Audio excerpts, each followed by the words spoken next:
Hello, everyone. My name is Brian Van Hook with Florida SBDC at FIU. We'll start this webinar in 1 minute. We'll give you a chance for everybody to stream in.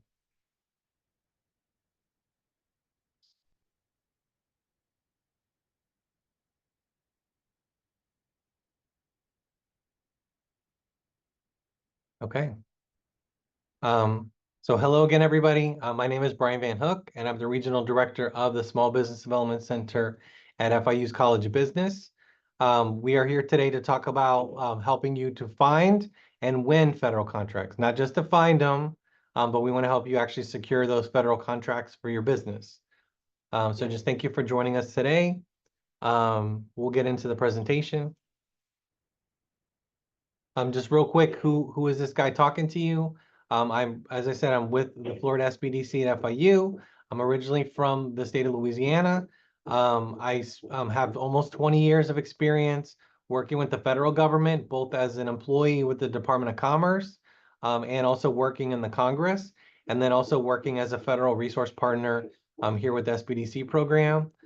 So I've worked on technology issues, economic development, small business issues, and have a number of different areas that I can really provide some insight to you in terms of how the federal government works and how you can secure those contracts for your small business on it. And the photo up there is just my C-SPAN time.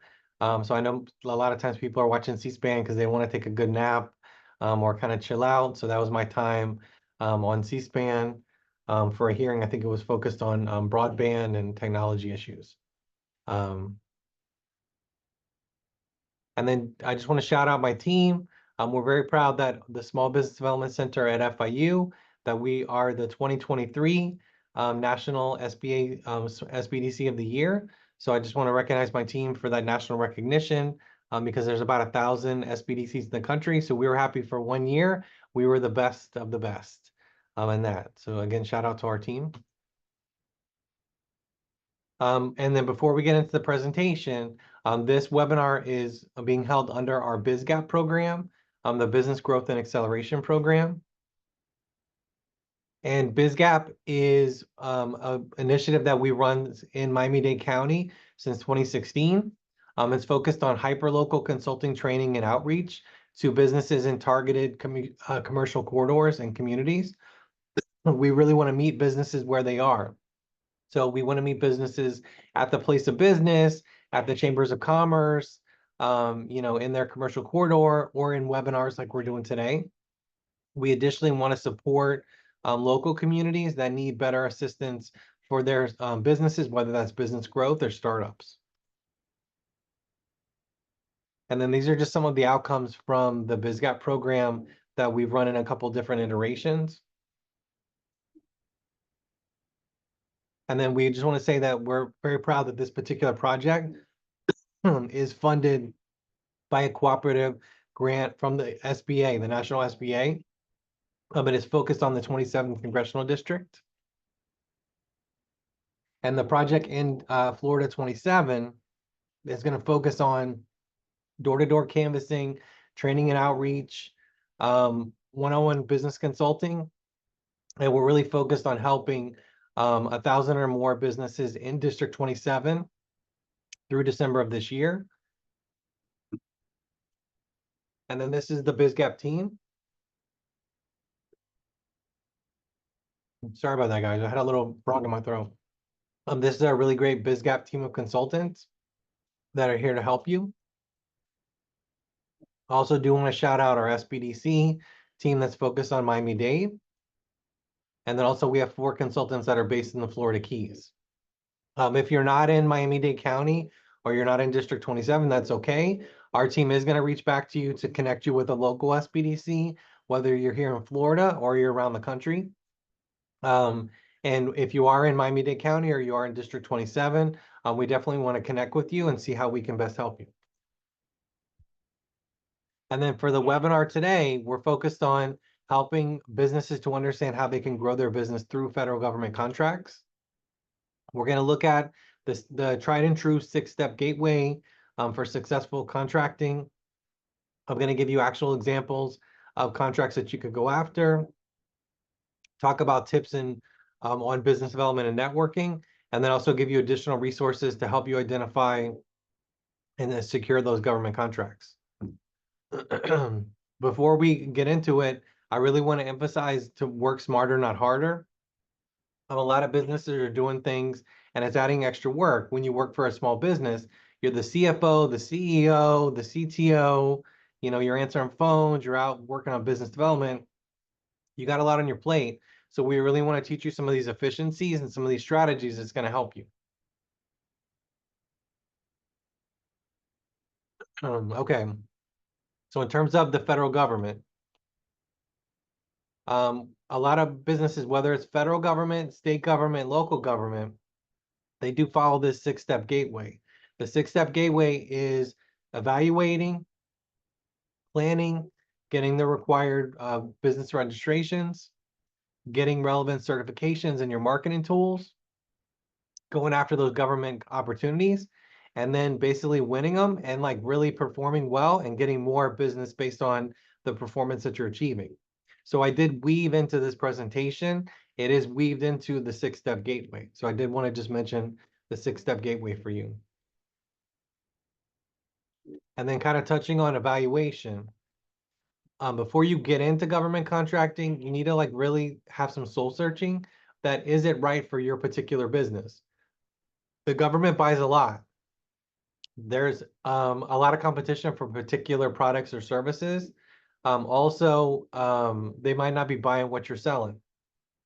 So we do encourage you to really, get some information, do some research, and have that gut check because it is expensive to get into government contracting, and there's competition, like we said, depending on what product or service you offer. So let me give you some of those questions that you can ask before you get in. You really need to think about what size contract you can handle. Everybody would love $1 million contract, but are you willing to do the work, staff up, have the financial capacity to manage a $1 million contract from the federal government? Also, people want to submit a lot of proposals. Can you really handle submitting that many proposals and fielding them and following up and making sure you got it? If you're not successful, are you getting a debrief on it? You really need to think about that because if you're doing something, you're not doing something else. For your business, you need to really think about how much growth can you go through and can you handle? For example, how many employees can you reasonably add? Are you willing to add? How many more products or services can you create and deliver for this contract? So you really need to think through some of those capacity issues because that's going to determine what size and what type of contracts you're going for. Also, I know a lot of people think about it, but what are you going to do if you win the contract? How are you going to get going? What's your execution plan? If you lose the contract, is it going to completely like destroy your business? You can't put all your eggs in one basket. You do need to be able to walk away if it doesn't make sense. Um, and in terms of the contract you're going for, how does that help you in building your business? So think that up. And I would say, guys, put in the chat like who you are and what your business is, so that we can see. Because I know Jesus is going to be helping with questions at the end, but we would like to get to know more about you and your particular business. So in terms of like the things you need to lean in on, you need to lean in on what is your niche, what is your target market. The things that you would like emphasize in terms of government contracting is past performance. That's kind of like the resume for your business. Like, what have you done? Who you work with? Past experience, like what's your professional experience? Just because you haven't worked on a federal government contract doesn't mean you don't have private sector experience that can be applied or private sector contracts that can be applied. That is relevant.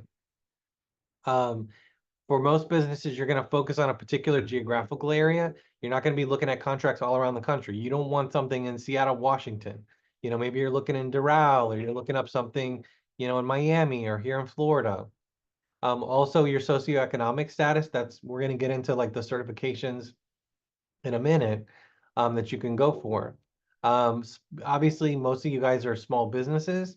And then also, who do you know? Do you know successful businesses that have been getting a lot of contracts that maybe can give you some advice, or you could team up, or you could be a subcontractor? Do you know particular agencies that kind of what is their outreach or what are their needs are? So you really need to think about those government contracts and how you're going to be able to get them. In terms of planning, I'm always managing expectations. So most firms that get into government contracting, they're not going to get a $2 million NASA contract. They're not going to get a $5 million DoD contract. Most of the businesses do follow the kind of tried and true strategy that's like start small, start local, build up your past performance, take advantage if you have opportunities to team up or subcontract with a larger business, really grow up your capacity to handle more and larger contracts. That's financial capacity, HR capacity, operations capacity, and then, like we said, work up to your way to contracts. I would give you guys an example, though. I don't want to be like a negative Nancy for it. We do have a business that worked with us, had a lot of experience in the aerospace industry, and actually left his job in the aerospace industry in November of 2022. Started working with one of our consultants under a separate program in January of 2023. By March, he had, I want to say, 2 or 3 DoD Defense Logistics contracts. So it can be done. They weren't $1 million contracts. I think one was like $50,000, one was like $75,000, but that builds up your past performance and that's getting your foot in the door.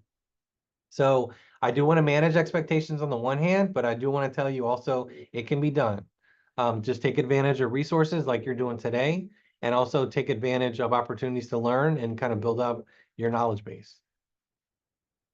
So the first most important step is everybody knows Uncle Sam. I'm not gonna kind of do the little beard and the hat and everything, but sam.gov is the system for award management. That's your first stop shop. That's where you're gonna go to register for the federal government. It's a two-step process. You need to get your unique entity ID, and then you apply. There is information on the SAM website in terms of like the steps to do it. And then once you complete the registration, you're also going to get a cage code. That's your official federal vendor number. So you're going to need that when you're applying for contracts. Also, if you're applying for federal grants or any other type of opportunities, you would need the cage code as well. I do want to say for SAM, if you completed your SAM registration, you have a cage code. That doesn't mean you're registered as a vendor for like the state of Florida, for counties, for cities. Those are separate registrations. This is strictly for the federal registration. A lot of businesses also assume because they're registered in SAM that people are just going to contact them for contracts. That's not how it works. You have to basically do your research like we're going to show you today, and you have to basically submit your bids for those particular contracts. So, the first step is get on SAM and get registered and get all the relevant registrations, but then you got to do the search and you got to apply for the particular solicitations you're looking for. Do want to stress though, the registrations for SAM are free. There's no monthly or yearly charges to maintain the registration. If somebody is trying to charge you, they're not the federal government. So it's a scam. So take advantage of groups like SBDC, like Apex, like MBDA. There's a number of other organizations as well that are like local organizations. They do have programs that are available at no cost or low cost that can help you. And I know for SBDC and Apex, we're no cost. So we're not going to charge you to work with you. I do want to mention for the federal government, before I get in the next slide that's focused on individual certifications, there are multiple federal government programs that are geared towards helping small businesses to win at least 23% of all federal contracting dollars each year. So you see how they break down that 23%. It is focused on women-owned small businesses is 5%, small and disadvantaged businesses is 12%, service-disabled veteran is 3%, and then hub zone businesses, which is historically underutilized business zone, is 3%. So that adds up to 23. Just trust me on that. That's government wide. So each agency has their own individual goals that they need to meet. In terms of the individual certifications, I did try to like put one slide that can kind of show you. For small and disadvantaged businesses, this is something you can apply on the SAM website. You can also do service disabled veteran owned business. The SBA website does have the 8A business development program, They have some of the other programs as well. So I did mention like women-owned small business. An example I'll give you is the 8A program. Really good program. Focus, as the name implies, on business development. It's geared towards like basically minority-owned businesses, economically disadvantaged businesses. So for the 8A program, it is limited. So when you get into the 8A, you need to be able to get contracts day one so that you're taking full advantage of the program. For some agencies, they're meeting or exceeding their 8A goal. So they're not necessarily like they're always going to be open to work with them, but maybe they're looking for another category that they need to hit. An example is the 8A program. There is the economically disadvantaged women-owned small business. We had a client that one of our consultants under Apex advised them, if you're going to work with USAID, they actually are looking for businesses under this woman-owned small business um, particular certification. She was able to get that certification. She could self-certify for that and apply. It wasn't as stringent as the 8A, and she was able to get a $2 million contract with USAID. So definitely use the link that's up there to look at which particular certifications you would be eligible for. And then I will talk you through how to research particular agencies and like what type of contracts might apply for different certifications. For a lot of these are ones that are easier to get. So you could apply for all the ones that are relevant. I would just mention for 8A, you really need to be ready to take advantage of the 8A program. So you don't want to like get in and not fully utilize your time on it, but would really reiterate it is a great program. It's a really great program. In terms of targeting, so I've referenced it a couple of times. What you're going to do is you can search on sam.gov. You can search by particular opportunities based on your industry. Just remember though, you might have multiple industries that you're in. So for example, you could sell batteries, you could sell flashlights, you could sell office supplies, you could do cleaning, you could sell cleaning supplies, you could do it could be janitorial, you could clean windows. So you might have a number of different NACE codes or industry codes that your business might fall under in regards to that. So you basically want to be aware to be able to search. But I would stress again, don't be jack of all trades, master of none. Really focus on like the 3 or 4 or 5 things that you do well, that you can actually back it up based on your performance so that you are, um, at the end of the day, you're like leading with your strengths and you're also not overselling. Whenever you do identify these industries that you can search by, start narrowing it down by do they have small business set-asides? That's like a pool just for small businesses. Are there any socioeconomic status or certifications they're looking for? They could say 8A, they could say woman-owned small business, they could say hub zone. Those are things that you can narrow down. Obviously, your geographic area. Where do you live? Where's your business located? Or if there's some particular location that you're interested in doing more business. As I said in the previously, past experience, both private sector or on government contracting, and then past performance, which is basically geared towards government contracting, like other contracts that you got successfully performed that you can point to, either companies you work with or federal agencies. You can snap pictures of them. You can like kind of list the amount, what was the time period. You can put those type of things on capability statements. The other thing we're going to talk about in detail is looking forward. So looking at forecasts that an agency puts out, that's basically where they're saying like, hey, we're going to buy these things. We're going to buy these things, and these are the things we're going to be looking for.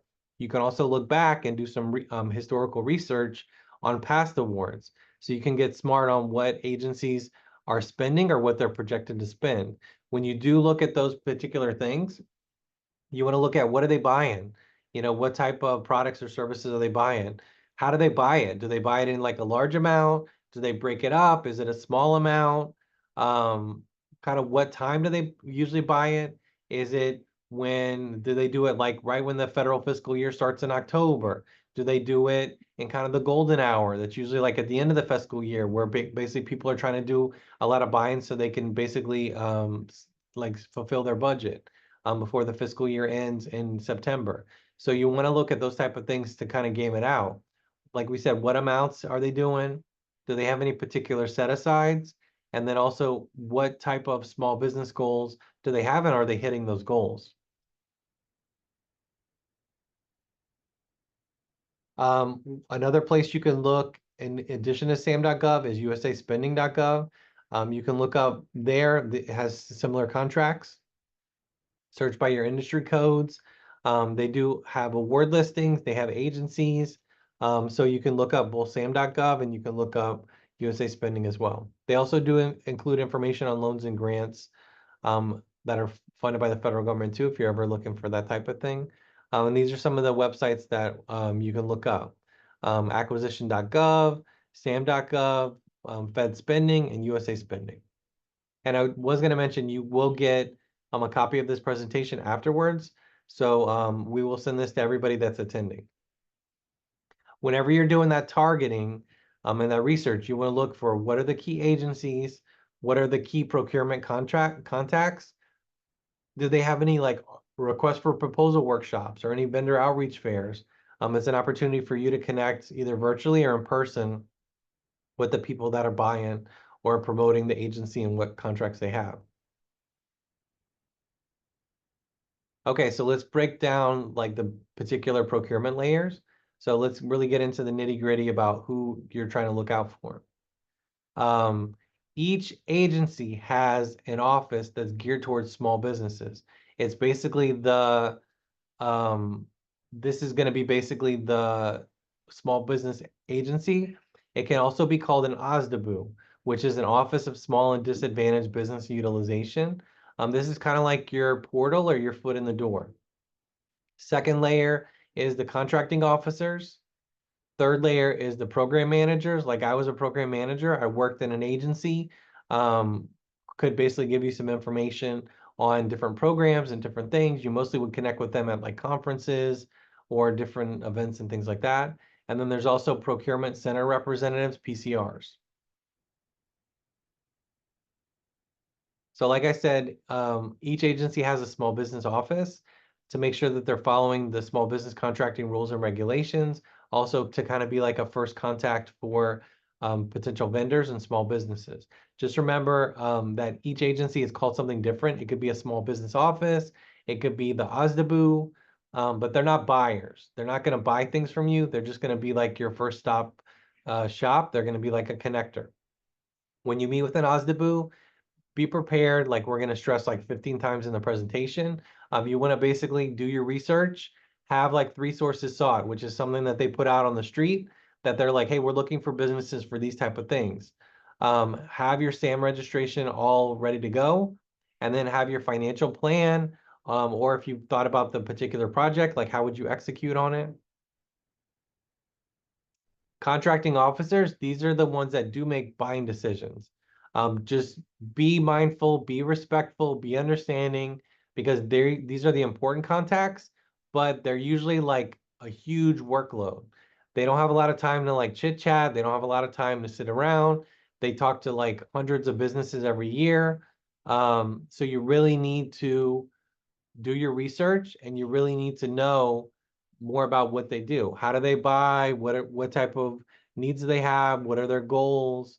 Those type of things. And you really want to create that win-win situation. Like basically you're a business that has a solution to their problem.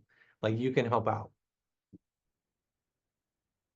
For contracting officers, you can ask an OSDBU or a small business office for an email introduction or a referral.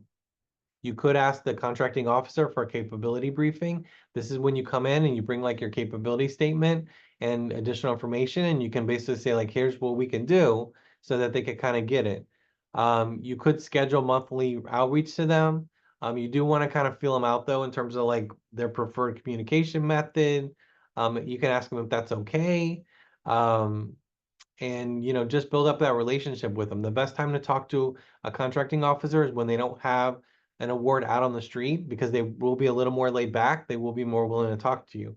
There are things like the cone of silence that when something is posted, they're not really allowed to talk unless it's like in question and answer sessions or things in writing and things like that. So you do want to be mindful that there's times that it's appropriate for you to reach out and there's times that it's inappropriate to reach out.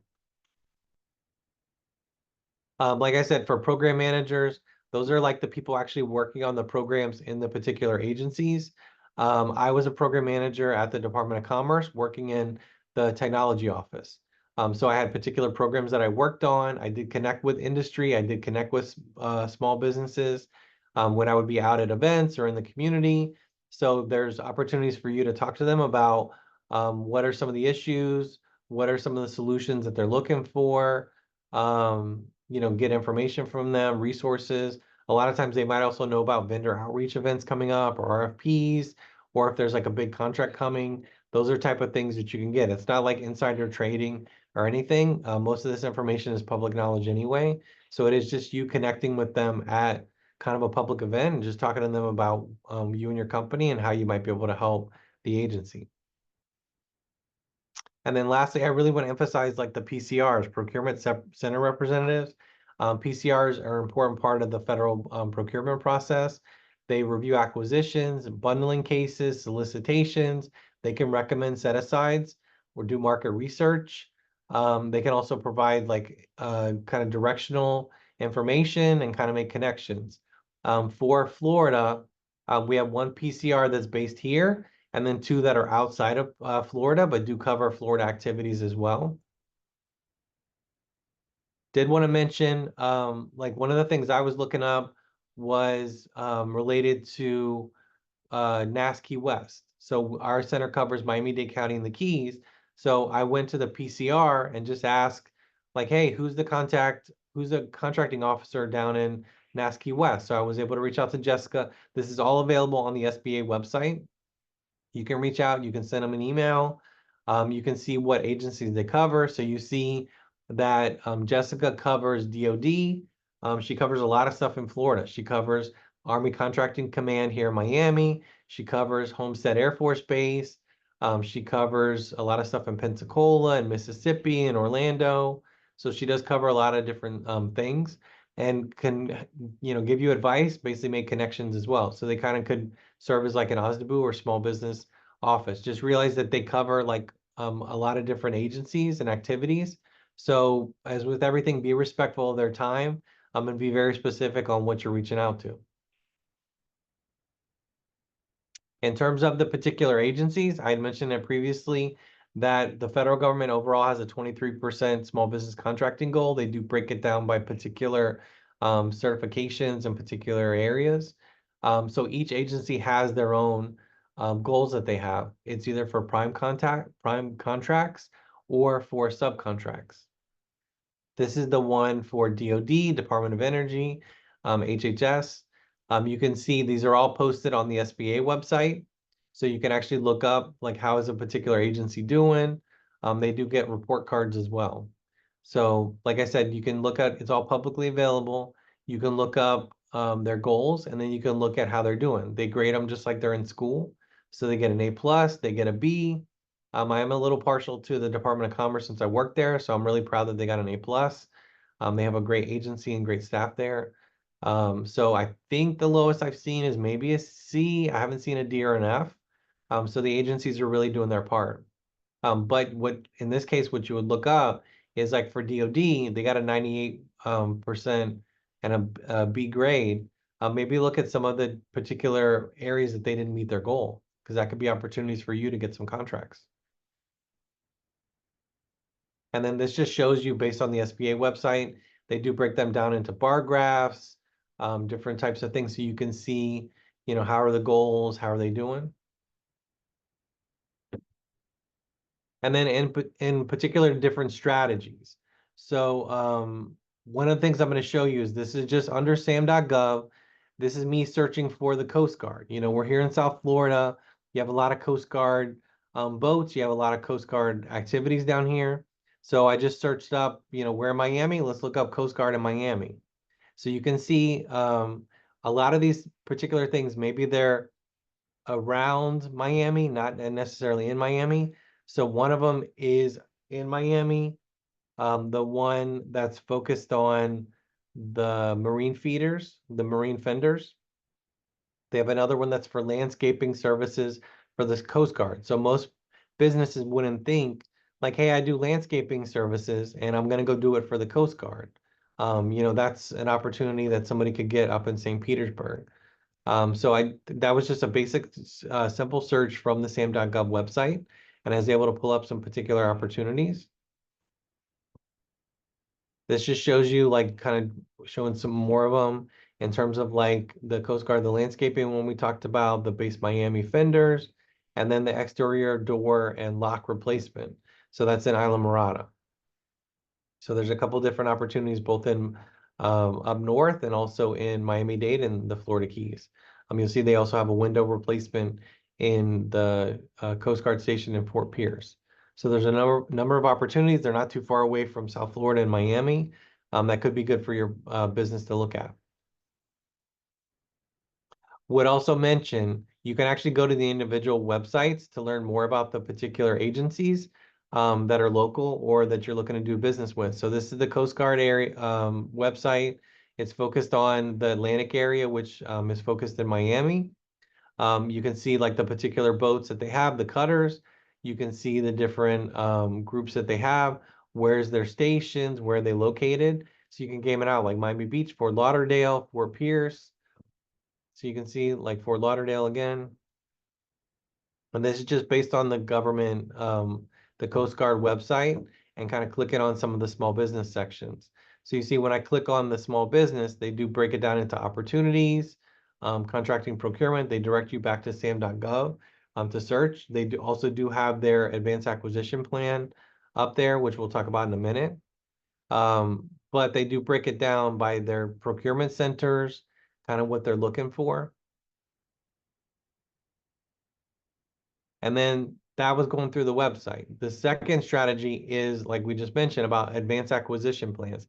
It could be called an advanced acquisition plan. It could be called like a forecast. Just depends on the agency. I did pull up the Homeland Security website. When you're looking on like the do business with DHS, under the business opportunities, they do list like on the left side, you'll see where it says advanced acquisition policy resources. They do have really good information. So when you look up this, these are like things that they're planning to put out. So it's like a forecast. So it could be like anywhere between a year, 2 years. But these are things that are publicly searchable. If you look at this page, it looks like you might be discouraged from applying or clicking on the links because you see on the right, it's like access only for government users. You could subscribe to the email notifications, or you could look up the records. And so in this case, you would look up the records, browse all forecast records. When you click on that, this is what comes up. So you see it does include stuff for, looks like the Coast Guard, like other particular agencies. So it covers everything from like building construction, for shipbuilding, battery manufacturing. You see this runs from like Miami Beach, Key West, Sanford, Cape Canaveral, and the dollar ranges could be anywhere from like 2 million to 5 million, 250 to 500,000. They do include also when are they planning to release it, and then also when was the forecast published. So it's pretty good information. And when you click into one of them, this is the information you get. So actually, you can see it's the contract vehicles and IDIQ. No, it's indefinite delivery contract. It's a recompete, so somebody's got it and they're putting it out. It's focused on like wires and cables. They do show you basically who's the incumbent, so who has the current contract. It's based in Doral, but then important for what you're looking for, there's your point of contact with the Coast Guard. Ishmael and Cindy Harms. There's their email address, there's their phone number, and you can actually reach out to them now because this contract isn't put out yet. It's something that's coming out. And the particular industry code you'll see up at the top, the NACE code, is copper rolling, drawing, extruding, and alloying. So it seems like it's related to like wire cables. But this is pretty good information. This is actionable information for your business. You can put this in. You can be ready for it when it's published, and be ahead of the game. Also was just going to mention, we talked about advanced acquisition plans. Forecast is another thing that is another way to say it. This is just me Googling federal agency contract forecast. You're going to see acquisition.gov has like a really good website. Basically, this is focused on GSA. GSA is kind of like the landlord for the federal government, where they're in charge of all the buildings and offices and things like that. GSA schedule also has a lot of other products and services that agencies can buy. The GSA schedule is historically has been tough to get on, but it is something once you get on, you're not just working with one agency, you can potentially work with multiple agencies. So for this particular site, it is focused on GSA, but they do have like an opportunities tool that you can basically look up. So when you search for that, I was basically looking for the Florida Keys. And you can see basically there was something in Key Largo for landscaping. Um, was basically the contract value would be like below $150,000. So for most businesses, 150,000 would be pretty good. They estimate they're going to put the award out in 2024. They list what the NACE code is, what the industry code is, and that's under the National Park Service. So it gives you some really good information. You can click and find some more. Also, I like to use this example. This is like a really random agency. It's the Millennium Challenge Corporation. They do international projects abroad in terms of development. It's kind of similar to USAID. For Millennium Challenge Corporation, most businesses wouldn't look on their website because they are overseas, but they actually do have contracts that are here in the United States, mostly in Washington, D.C., but some other areas as well. When you go to the Millennium Challenge Corporation website, you can actually look and you see where they say contract opportunities with Millennium Challenge Corporation, funding opportunities for them. Um, and they do have at the bottom, which is important, like what we're talking about, is their semi-annual business forecast. So when you click on the forecast, they do include some different contract opportunities that they're forecasting to come out. You see one of them is like almost $1 million to 250,000. The other one's the same. One of them is a personal services contract for transportation. Um, and they project what quarter they're going to put it out. It's a new award. One of them is a modification. But they list like who's the contractor, who's the point of contact, what's the NACE code.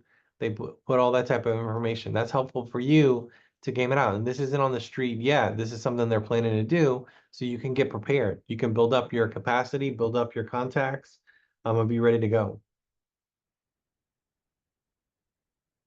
And then now that I've given you some particular examples, I do want to mention about business development. We kind of gave you some of the background and some of the tools on how to search either on the agency websites, on the sam.gov or some of the other websites. When you are looking for federal contracting opportunities, you really want to review and be knowledgeable. Who is the head of the agency? Who are the program directors? Who are the procurement contacts? And then do they have a small business office? Do they have an OSDBU? You kind of want to be systematic in that respect so that you know, because there's things where you can watch the head of the agency. Maybe they'll be talking about the budget or they'll be talking about programs. The program directors, are they in webinars? Are they out there talking about their programs? Are they writing things?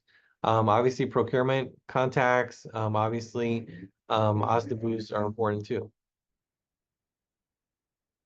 So I did want to give you this example. This is based on, again, I think this is the Coast Guard, but this is basically their particular procurement and contracting contacts.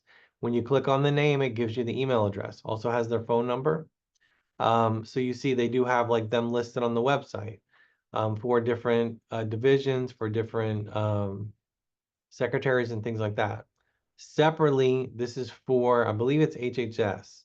On the right side, this is basically where they had a women-owned small business fair. This is like a vendor outreach fair that was geared towards small businesses. They had 175 women-owned small business representatives in person, and they had another 150 that were virtual. So it was a hybrid option, and was focused on doing business with the FDA, different types of like programs and things like that. They have like the slide presentation if you weren't able to attend. And they also have a recording. but this just shows you they are out there actively seeking women-owned small businesses to do business with HHS and FDA. So it is a good opportunity to take advantage of that. And for that one, you could be virtual or you could be in person. So look for those type of opportunities on the procurement websites or social media or email blasts and things like that. And then we've kind of stressed it, but you need to be prepared. That's basically like being ready to network, to do outreach, to make connections. You want to get in touch with the right contacts because you want to make it worth your time to put the work in. You can ask for previously awarded contracts that are similar in the dollar amounts and the scope of work that you're looking for. One of the things that a lot of businesses mess up on when they're writing these particular proposals and solicitations is they messed up on the estimating, like how much is the goods, how much is the services. You can basically take cost estimating classes, or you can use software programs. One of the things that a lot of successful businesses do is they have a contract or an RFP matrix, usually in Excel, that they can basically track these type of contracts that they're looking for. Like they can sort it by deadline, they can sort it by dollar amount, so you can like prioritize it. But you can put it in there like different tabs. You could have one tab that's geared towards stuff that are forecast. You could have one tab that's geared towards stuff that's already open. So you can basically use that to kind of better structure your time and focus on particular contract opportunities. Also, it's important to review when you're looking at the RFP, what is the scoring on? You want to make sure that you're maximizing the score that you're going to get based on experience, based on products, based on your pricing, those type of things. But you really want to understand what's the scoring that they're going to look at because it is a recipe for you to continue failing if you're not reviewing the scoring and then also if you're not getting a readout if you're not successful. Because if you are successful, if you're unsuccessful, most businesses don't ask for like a debrief. That is something. You can't get like 10 hours to talk to them. You might just get 15, 20, 30 minutes. But any information you can get on what you did, what you could have done better, that's going to help you for the next contract that you're going after. So definitely take advantage of that. Don't just move on to the next one because you might keep making the same mistake. In terms of doing business development, you need basically a capability statement, which is kind of like the resume for your business. You need your elevator pitch and you need business cards. So one of the easiest things to buy for your business is business cards so that you can do it. Now you can do the one that's like the scanning, or you can kind of touch it to their phone. You can also do the old school, like kind of, fancy business cards that you can give out. So just whatever works best for you and your business. And then just remember, guys, in terms of making an impression, you could come off really bad. So that could hurt you because maybe the contracting officer is kind of a little nervous about what you can do. So just try to put your best foot forward. Along those lines, be professional when you can and use an email address that's affiliated with your website. Don't use a Yahoo, like Brian at Yahoo email address or Gmail because that is less professional and it does kind of raise a red flag if you don't have a website, if you don't have something that's like under your business. Check for any typos in your emails, on your website, because if you're going to mess up on those type of things, maybe you won't pay attention when you're doing the contract. Also, like I've been stressing, don't try to be jack of all trades. Really emphasize like what is your sweet spot, what is your niche, and lead with that. And then you really want to focus when you're messaging on mitigating risk, solving solutions, overcoming obstacles. You really want to create it where it's a win-win situation. And then I was going to put up there that you can take advantage of these other programs too, Florida Apex Accelerator. There are some particular webinars that we included too. And then I would just do shout out to the Georgia PTAC website. They have a lot of great resources and information there. And then if you are interested to register, would encourage you, Jesus will be following back up with you. I would put up here, these are our socials, this is our website. This is a lot of the information. And then I'm going to turn it over to Jesus for some of the questions. Let me stop All sharing. right, I have plenty of questions for you, Brian. Okay, let's go. So is SAM.gov the only way to find contracts? There are some other agencies as well. Most of them will redirect you back to sam.gov. There are some particular websites you can look up related to agencies and things like that. I did mention about forecasts. I mentioned about advanced acquisition plans. But for a lot of the contracts, they are going to redirect you back to sam.gov. And then,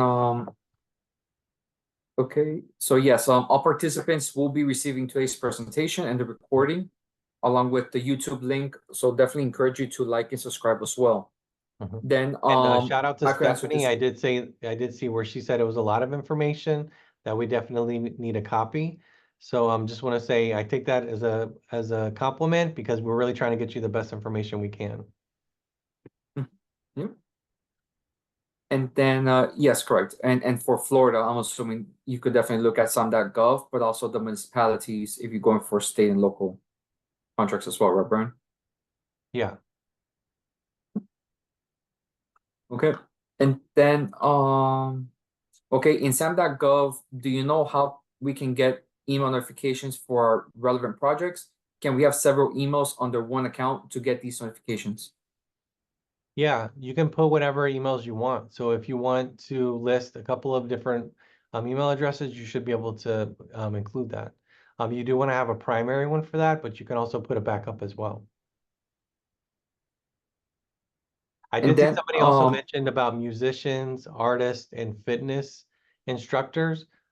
Less on the fitness instructors side for federal government contracts. I do know that there's wellness. I do know that there's like executive coaching, mindfulness, those type of things. I do know that there's a lot of like wellness courses and like opportunities. Artists and musicians. Yeah, because like I worked at the Department of Commerce, they would paint paintings of the particular commerce secretaries and things like that. They need painting in buildings. They do artwork in various places. So I think that there would be opportunities for artists and musicians. Less for the fitness trainers. I think more that's like on the employee side that that's something they cover. But if you are like into coaching, or if you are into like wellness, I think that there are opportunities in that respect. But sorry to cut you off, Jesus.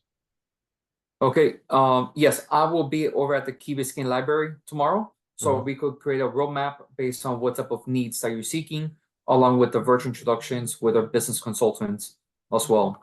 Mhm. In regards of the, I had another question right here. No, Brian did not explain the different types of certifications for your designations. Feel free to shoot me an email, and I'll be more than happy to connect you with our government contracting consultant to Mhm. cross the T's and dot the I's to see which certification is relevant for your business needs. Yeah, I did include under that one, and I did include a slide that kind of lists the different certifications, and it does break down how you would go about getting that. Is it on sam.gov? Is it on the SBA website? Like the Hub Zone one is like a portal.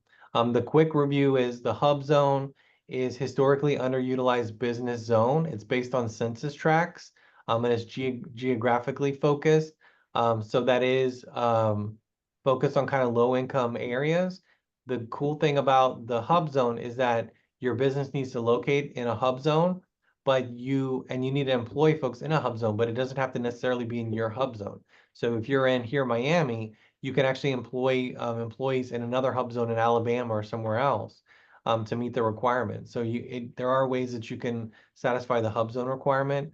That's more census tract based. The one thing we do stress about that is based on the census change every 10 years. So sometimes you might be out of the census tract when the next census comes out. The 8A program is based on the socioeconomic status of the particular business and the business owner. So that's something that's less census focused, more focused on the individual. The rest of the certifications are the same way. Veteran, service disabled veteran, veteran-owned business, woman-owned business, those type of things. And then there's the general small business standard. So those are the type of like things that you can do. But I did include the different links for each one and a little background on where you apply for that. So that was included in the slide. And actually, the Okay. SBA website has um, a really good one. And Gabriella, the Hub Zone, like I said, it is based on census tract and geography. So you would basically go to the Hub Zone website and look it up based on where your business is located. Put in your zip code, and you can search on it. And it's going to be like particular areas that are in the Hub Zone. So you would start basically from where you're geographically located. Perfect. All right. And then what site shows what goods the government is buying in past awards? I would say, like any good response, it depends. So for some of those, there are some past things you can look up on sam.gov. I tend to be the person that goes to the individual agency website. So once I know a particular agency that I want to work with, I would go actually to the agency website because almost all of them list advanced acquisition plan, agency forecasts, those type of things where you can actually look up like historical information or things that they're projecting to put up. So if I had to like use my time most wisely, I would basically go to the individual websites, whether it's Department of Commerce, Homeland Security, DoD. Those are also things that you can ask like the OSDBU or maybe a PCR if you're having trouble navigating that type of information from a particular agency. But Then generally, what will be the what I would say is generally I use sam.gov for contracts that are like on the street that are open. And then I would go to the agency websites for more of the historical data or the forecast data. But some other folks might have a different strategy, but that's generally how I would work. Sorry, Jesus. No, you're good, you're good. I also put the link of the hub zone map, so you could Mhm. definitely see if it's within the hub zone area. Okay, what would be the best way for subs to find primes that typically bid on federal contracts? We're an engineering firm and often fall as a sub under an architectural firm who would be the prime. Mhm. So I do think there are some different programs I should emphasize. So first, there is a mentor protege program that's under Department of Defense. There also is an SBA mentor protege program. So if you're looking to work with the DoD specifically, there is a DoD mentor protege. That's where smaller business can get connected to a larger business. It does give the larger business more time to participate in some of the small business set-asides and programs because they're mentoring a business. That's like a really ideal vehicle to get connected. The SBA does have a mentor protege program as well. That's more general to the government. Um, Also, there are a number of opportunities that when you're searching, you can search by subcontracting opportunity. You would basically search by your industry codes, any geographic stuff or any particular agency stuff, and then you would instead of selecting like a prime award or prime contract, you would basically look up for subcontracting. I think a couple of the other websites, like for the SBA and some other things, they do have like some subcontracting links or resources. So you can look it up. So you might want to go check out sba.gov, which is the SBA website. I see Jesus put some stuff up there. And on the SBA website, if you do like a keyword search for subcontracting, they do have some additional resources. I think they talk about what is subcontracting, and then there's a link to like a database or something else. But you can also just factor that into your searching. All right. We have already answered all the questions, but like I said, all participants will be receiving today's Mhm. presentation, the recording. I just have a few additional questions right here, Brian. Okay.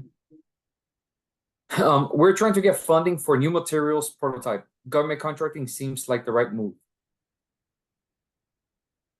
Um, for new materials. So what I would say for that one is there two things to look at. You could look at government contracts, but government contracts isn't going to provide you with funding. It's just going to provide you with a product or service that you deliver to the federal government, to the agency. What another route you could look up is the SBIR STTR. SBIR STTR is for Small Business Innovation Research. STTR is Small Business Technology Transfer Program. Each agency has a SBIR STTR program. That's where they actually do give funding to businesses to do like a proof of concept and develop out a particular product, less on the services side. But it has to be like a solution to an agency problem. So if in that respect, Victor, I would recommend maybe look at SBIR STTR based on what type of stuff. If you do meet with our team, those are things that we can identify for you. If it might be a good fit for a federal agency, because there are some like requirements and things that they look for. on it. So in that respect, I think is less government contracting and more on the SBIR side. And then Jesus kind of did put in the chat information on that program, and then you can also connect with him. Maybe you could talk to him tomorrow if you're going to be over in Key Biscayne. And but Thank yeah, you. like for that one, I would say more SBIR route, less government contracting. And then I did see Patricia has a question about home office and an actual office. Um, for me, HubZone is usually going to the business, not to where you live. I think that where you live might actually come into play related to like employees. So like you would count under where you're at if you're in a hub zone or you're not. But I do believe the hub zone stuff is based on the business location in terms of eligibility. And then you would be looking at employees that are located in a hub zone as well. But check out the SBA website. They have good information on the hub zones. And there's always hub zone contracts available. So that is a good one to look at. Like I said, in any relevant certifications that you are eligible for, you should definitely look into it. And if there's no cost to it, definitely explore applying for it. The only one I do caution is 8A, just because we do want you to take full advantage of it when you are successfully admitted. So cool. And it looks like Jesus is going to be busy tomorrow in Key Biscayne. Yeah, so tomorrow I'll be in Key Biscayne at the Key Biscayne branch library from 10 to 2 p.m. So I'll be there for the 4 hours, so you could swing by. We could definitely have a 15 to 30-minute conversation. So we could create the roadmap and the next steps, and along with some additional homework before our business consultants can assist you as well. Yeah. And it's good to connect with him outside of the Zoom box. Yeah. Mhm. Okay, perfect. All right, so All right, guys. thank you all for everyone for attending today's webinar. I want to thank you, Brian, and at the same time, anything that we could do to assist you with your business needs, don't hesitate. We're family, as we're more than happy to assist you. Thank you all, and have a good afternoon. Take care, guys.